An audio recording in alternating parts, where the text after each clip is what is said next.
Techniquement, comment se pratique la consultation chez vous? Vous faites la consultation de l'âme, comment ça se passe concrètement? Comment ça se passe concrètement? Je disais que je le fais de deux différentes manières. La première manière étant que j'offre la possibilité à la personne de dire de quoi il s'agit, de dire de quel problème il s'agit. Là, la consultation lui coûte un peu moins cher. Voilà. Mais lorsqu'il s'agit de la consultation générale où la personne ne dit rien, là, je prends certaines informations. J'ai besoin d'une information très précise qui est son nom et tous ses prénoms. Alors, pour en savoir plus, pour connaître beaucoup plus celui que j'ai devant moi, je prends également sa date de naissance. Si la personne n'a pas de date de naissance, ce n'est pas grave. Parce que véritablement, ce dont j'ai besoin pour lui faire une consultation entière, c'est son nom et tous ses prénoms. Tous ses prénoms à l'état civil ou même ses surnoms, les noms par lesquels on l'appelle. Donc, je prends ces informations-là. À première vue, son année de naissance, vu mes connaissances en astrologie chinoise, ce que son année de naissance signifie, je commence par noter cela. Bien sûr, je ne lui dis rien. Son mois de naissance, son jour de naissance, je calcule son chemin de vie. On avait eu à parler des chemins de vie, de la numérologie. Son chemin de vie me dit beaucoup de choses. Son signe astrologique me dit également beaucoup de choses. Tout ça, c'est des choses que je fais à mon niveau pour connaître un peu plus celui que j'ai devant moi. Si c'est important, je lui révèle ce que j'ai trouvé, mais cela n'est pas souvent important. C'est plutôt les versions ou bien les côtés liés à l'âme qui sont les plus importants.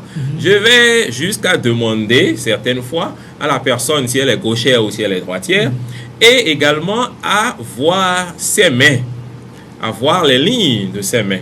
Alors avec les lignes de la main, je peux savoir, si de naissance, telle personne a telle vie bien tracée ou pas. À telle force ou telle faiblesse. Est-ce que les lignes sont fortes? Est-ce que les lignes sont faibles? Quels sont les monts de Lune, de Vénus, les divers monts au sein de sa main?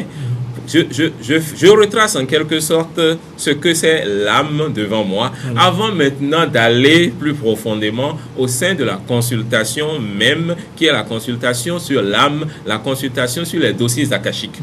Cette consultation, véritablement, se fait comment? Ça se fait avec une forte dose de lumière que j'accumule d'abord en moi-même. C'est ça. Et puis après, j'appelle l'âme de la personne. J'appelle la personne d'une certaine manière, une manière qui révèle ou qui réveille son âme. Lorsque vous appelez quelqu'un, si je dis Daniel par exemple, je suis en train d'appeler l'esprit, l'âme et le corps de Daniel. Si je l'appelle simplement Daniel, je suis en train d'appeler les trois choses à la fois. Voilà. Mais d'une certaine manière, je pourrais appeler uniquement l'âme de Daniel. Alors, donc, par certaines formes d'appel, je fais retirer, que j'ai eu d'ailleurs à enseigner une fois, mais je n'ai pas enseigné comment faire pour autrui. D'une certaine manière, j'appelle l'âme de la personne et cette âme se rapproche de moi. Je continue à m'insuffler de lumière, me charger intensément de lumière.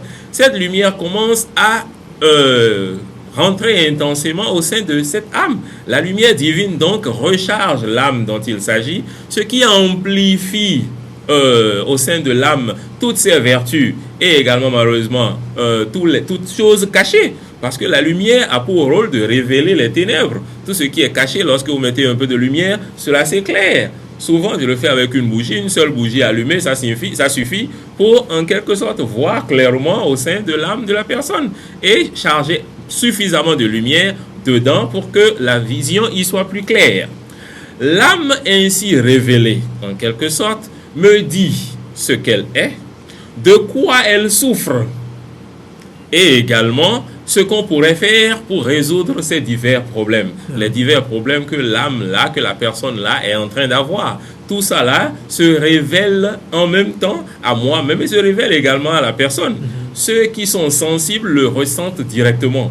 Ceux qui sont sensibles ressentent qu'au moment où je suis en train de faire la consultation, soit ils sentent des vertiges, soit ils sentent des chaleurs, des charges de lumière intenses. Ils ne sont pas en train de faire eux-mêmes de la charge de lumière. Voilà. C'est moi qui suis en train de les charger, sans qu'ils le sachent.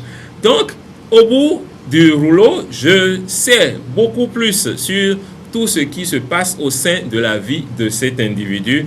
vu du niveau de son âme. Et puisque c'est ce qui se passe dans l'âme, qui se passe dans le corps, je peux lui dire ses forces et ses faiblesses, les blocages qu'il a dans sa vie, comment il se fait que telle chose n'aille pas bien ou que telle chose n'aille pas bien, et comment cette personne pourrait améliorer les diverses choses, les diverses situations au sein de sa propre vie. Alors, dites